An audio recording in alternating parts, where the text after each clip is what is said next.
Welcome to the Church and Culture Podcast, a weekly discussion with Dr. James Emery White on the latest trends happening in culture and where and how the church should respond. Jim is the founding and senior pastor of Mecklenburg Community Church in Charlotte, North Carolina, president of Serious Times, a ministry devoted to exploring the intersection of faith and culture, former professor of theology and culture at Gordon Conwell Theological Seminary, where he also served as their fourth president, and the author of more than 20 books. I am your host, Alexis Dry, and I can't wait to dive into this week's conversation.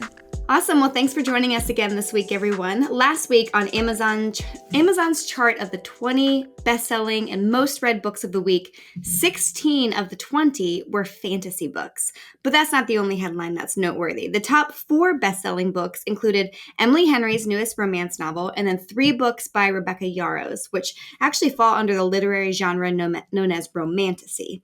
If that's not a genre that you've heard before, you're not alone, but it's probably time to learn what that means. And as you can probably guess, a romantasy is a book that blends romance and fantasy and is now the leading book genre, growing at unprecedented rates. In addition to the wildly popular series by Yarros, Sarah A. Maas's A Court of Thorns and Roses romantasy series has sold more than 13 million copies and has been published in 38 languages. Now, while fantasy novels have always helped people escape from the everyday world that we live in, a new surge in women's interest in romance and romantasy novels has many cultural observers raising an eyebrow. And they're asking, okay, so what's the difference between reading about a sex scene and watching a sex scene? Is this just a form of women's porn that has gone under the radar because of its packaging? That's what we're hoping to explore today. But first, let's talk a little bit about what defines pornography. Can you provide us with a helpful definition that helps us to understand the difference between, for example, nakedness and pornography? Yeah, I think that's an important place to start because there is a difference between nudity and art or sexual depictions in fiction or film and what should and would be called pornography. One of my favorite art museums is the National Gallery in London, I spent some time studying at Oxford and have been to London many, many times for speaking engagements, and other things. It's one of my favorite cities, and that's one of my favorite museums. And there you can find things like Botticelli's Venus and Mars from the 15th century. Leonardo da Vinci's Virgin on the Rocks is there, and that was painted in the late 1400s and early 1500s. You have Peter Paul Rubens' famous paintings drawn in 1609 of, I'm thinking specifically of his depiction of Samson and Delilah. And all of these and more, from Van Gogh to Monet, Michelangelo to Rembrandt, you'll see sexuality, if not outright nudity. Are they considered pornography? No, they hang in some of the most prestigious museums in the world. So what's the difference? Well, let's think about the word itself. The word pornography comes from the word pornographos, which literally means writing about prostitutes. It's built off 2 words, porne, which means prostitute, and graphe, which means to write or to be graphic about. So pornography is really anything that is written or painted, filmed or produced that is designed to produce sexual desire in the way that you would hire a prostitute to satiate sexual desire. It's not about the human body as art. It's not about capturing a scene from history. Pornography is a production of something that is purposefully, intentionally designed to function sexually for you the way a prostitute would function. To arouse you sexually, to engage you sexually, to titillate you sexually, to promote some type of sexual response. So when you see the famed drawing of Leonardo da Vinci called The Vitruvian Man, for example, one of his more famous sketches, based on the work of the architect Vitruvius and its full frontal nudity, it's not considered pornography by anybody. But what you see on a site like Pornhub would be. Seems like the ubiquitous nature of pornography in our society does tend to dampen the significance of its consequences, at least for many. Can you talk about what makes porn so harmful? As a pastor, when it comes to pornography, there's several dynamics. One is, it's like nobody wants to talk about it, but you need to talk about it.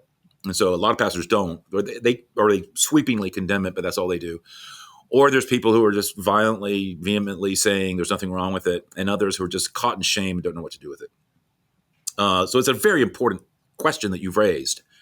Because what I'm finding is that a lot of people, including those who would consider themselves Christ followers, some of them do view it as neutral. Maybe even healthy for them personally or healthy for their marriage, that it's not wrong, that it's not that big of a deal. It's just an image on a screen. It's not someone they know. And since they don't know them or someone they're having an actual physical affair with, they just say to themselves, I'm still faithful to whoever I might be in an actual relationship with. Some will say it's just sexual release, like masturbation. Some will say, well, isn't sex a good thing? So what's wrong in watching it happen? Or they might just even call it the admiration of beauty. Or they will say, look, I'm still single. So what do you expect me to do with all this pent up sexual energy? It seems like a safe release until I am married. I'm able to kind of rattle all those off because I've heard all of them and more. And then there are those who warn against it, but don't often really explain why they're warning against it. And that's not always particularly helpful. They condemn it, but they never talk about the reasoning behind that condemnation. So particularly when there's such an allure to it and such a ubiquitous availability of it, we can't just say no, no, no without saying why. So let me say at the outset that, yes, I believe pornography is harmful, but let's get into some reasons why, because I think that's a very important conversation.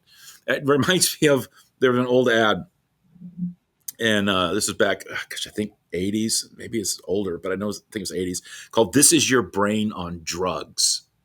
It was just 30 seconds long, but big impact. I mean, I still remember it to this day.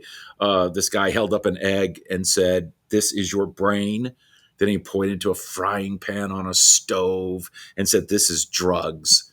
And then he cracked open the egg and began frying it in the pan. And he said, and this is your brain on drugs. Okay, let me see if I can walk you through your brain on porn. First, the obvious. It's the active pursuit of the adulterous sin of lust, which is widely condemned throughout Scripture. Jesus went out of his way to say, don't give yourselves over to that. He said, you've heard it's been said, don't commit adultery. I tell you, don't even lust after someone in your heart. Sex outside of marriage is uniformly condemned in Scripture. And so the first and most obvious reason is that it's the adulterous sin of lust. Second, it's not just giving yourself over to adulterous thoughts. It actually increases the likelihood that you will engage in adultery proper. I'm thinking here of the research of Paul Wright at Indiana University, who found that men who regularly view pornography are more likely to engage in casual sex, have multiple partners, and cheat on their spouse. It's just what the studies show. There's a third reason to think about before putting your brain on porn. It's been proven that the more you view porn, the more it creates a distance between you and your spouse, both emotionally and physically. If you hear, and you do hear this, that porn enhances a marriage or enhances a couple's sexual life, don't believe it. The opposite is true. And study after study after study shows this. It's common for those who watch porn to find themselves unable to be sexually aroused by their actual flesh and blood partner. Here I'm thinking of the research of a man by the name of Dr. William Struthers, and who found that it creates unrealistic expectations. It conditions your brain to bond and attach to pornographic images as opposed to a real partner. It counterfeits true intimacy. And studies have shown from both Norway and the state of California here in the United States, porn and the people in porn become a third party, like a third party that invades the relationship, which is why a study in the archives of sexual behavior found that when one spouse finds out the other is using porn, they feel it's a form of being unfaithful. That's the natural, emotional, visceral, organic reaction. And there's a reason. It is being unfaithful. Another reason porn is harmful is because it can be highly addictive. As a result, it can begin to dominate and take over a life. Studies show that 1 out of every 10 men who view porn become addicted to it. Now, what's interesting about that's 1 out of every 10 become addicted. That's just the people self-reporting. So It's going to be higher than that. But that's not all. Porn is not only addictive in nature, it is progressive in nature. This too has been validated in terms of studies and research. The more you view it, the more it takes to stimulate you sexually. It takes ever increasing levels of exposure and ever increasing degrees of experience in order for it to continue to affect you. Meaning, you start off with one level of porn, say something seemingly tame like Playboy, and studies show that it quickly leads to other forms of a much more intense nature. The reason is because as you expose yourself to it, you desensitize yourself to it, which means you need something more lurid, more hardcore to bring about the same reaction.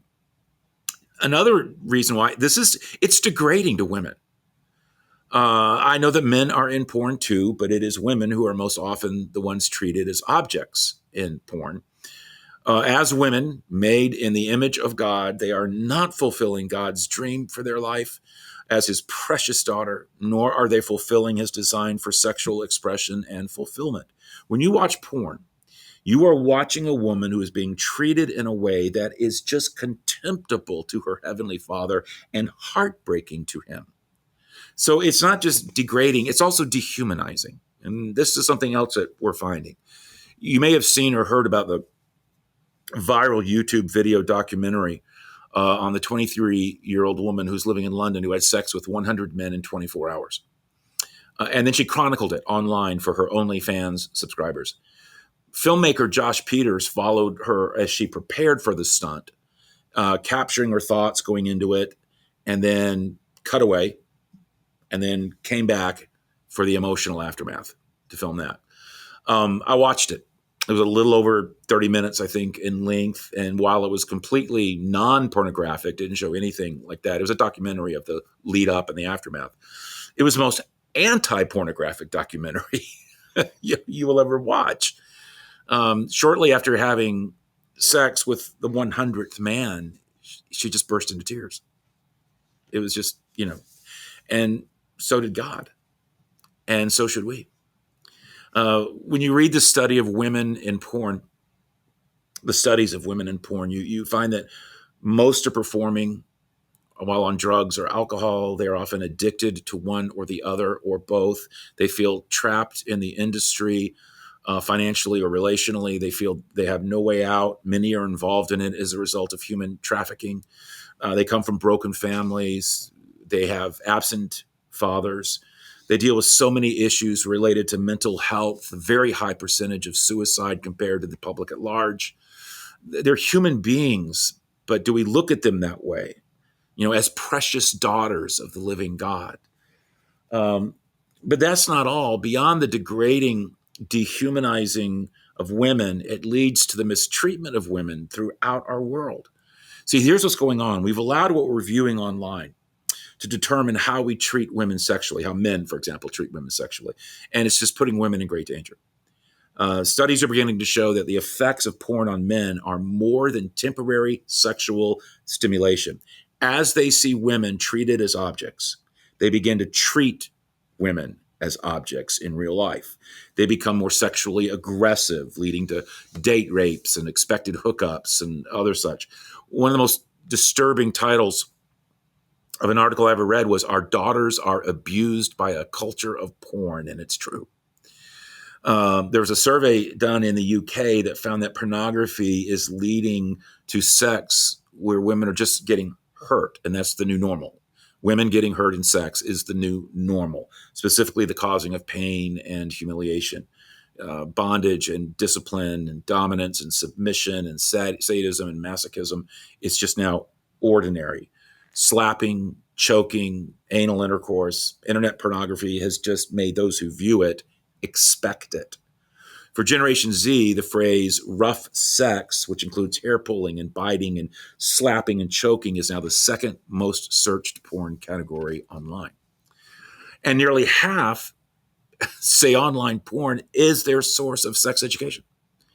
So that's your brain on porn. And it's not pretty.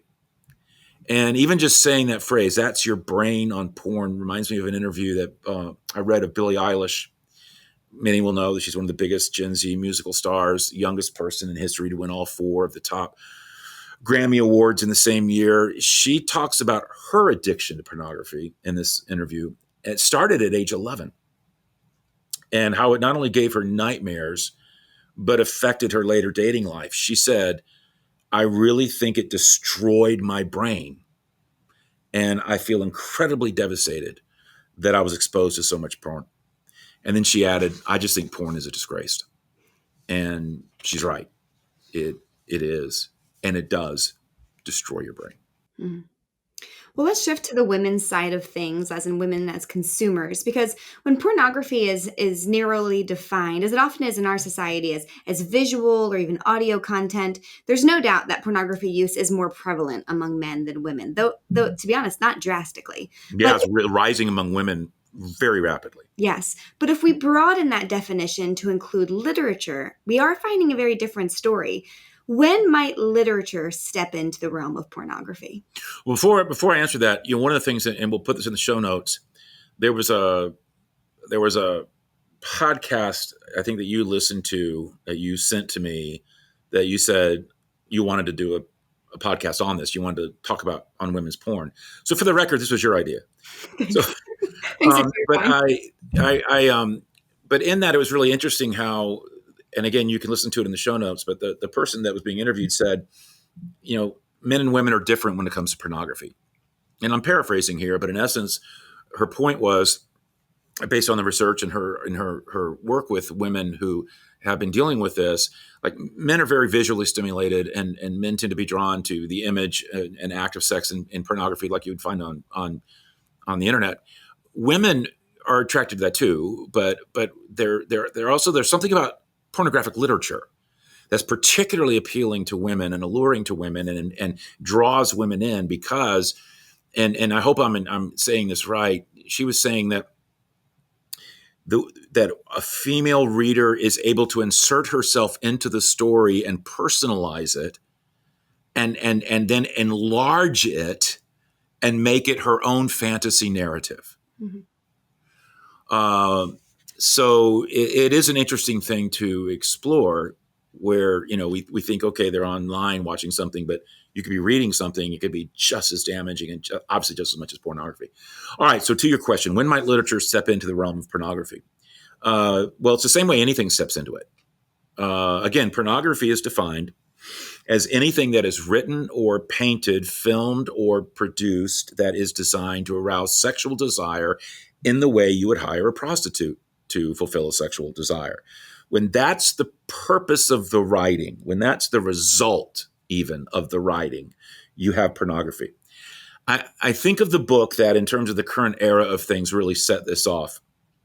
In terms of a contemporary literature, there's always been pornographic literature, but in terms of contemporary literature, and it was a book by E.L. James titled 50 Shades of Grey.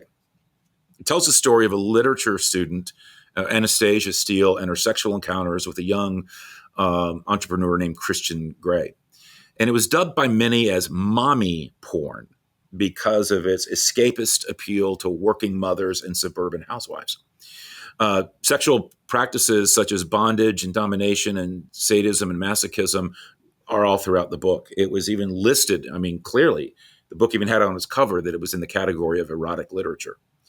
It was so big at the time, selling so many copies. It was dominating so many conversations that not only did I feel as a student of culture, but as a pastor, that I needed to at least survey this and see what is going on.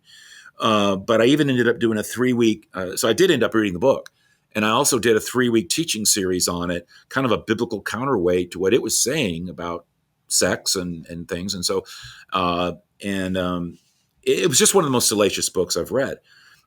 I believe there can be, and even should be, a place for sex in literature. Sex is not a bad thing. It's a wonderful thing. It's a beautiful thing that God created, certainly when it's key to the story. But 50 Shades of Grey was just one sex scene after another, almost as if the point was to glamorize and promote bondage, domination, sadism, and masochism. So to use a term from an earlier age, it was just a dirty book. So I don't think it's difficult to see when literature moves over into pornography.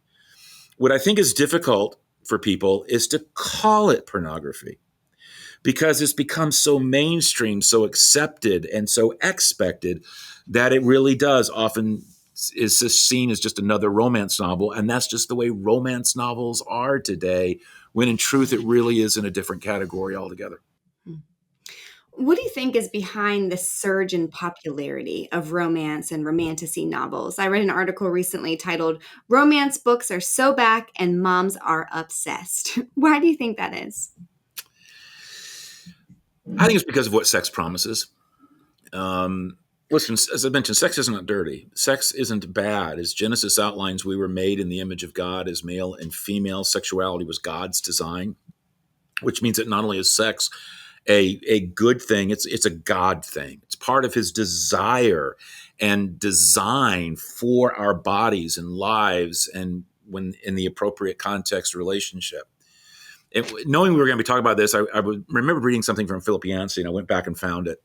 He wrote an interesting reflection on this that drives home just how much attention God gave to this part of our life. And this is what he writes.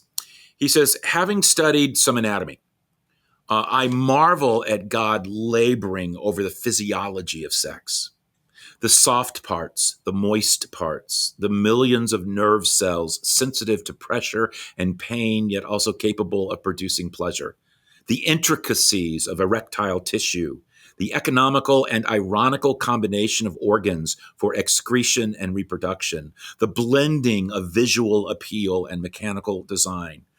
As the zoologists remind us, in comparison with every other species, the human is bountifully endowed. So why is that? Well, the Bible says there were two reasons, primary reasons: procreation and intimacy. Much has been written about procreation, less, unfortunately, about intimacy. And what pornography and other things have done is made intimacy simply pleasure and kind of separated pleasure from intimacy when pleasure was just part of the intimacy and a gift to the marriage. Eugene Peterson has done, I thought, some of his best paraphrasing in the Message when he did 1 Corinthians, and particularly the sexual passages. When he was paraphrasing Paul, he said things like, there's more to sex than mere skin on skin. It's as much mystery as spiritual mystery as it is physical fact. And I love that kind of language because I think it's getting to the heart of it. Tragically, when the fall rocked all of creation, sex was not left untouched. Adam and Eve suddenly realized they were naked. In other words, they suddenly became sexual objects to each other. And with all that is attached to that, lust and shame and everything else, intimacy was stunned as they began to blame one another. Even the beauty of childbirth would then, from that moment on, be forever marked by pain.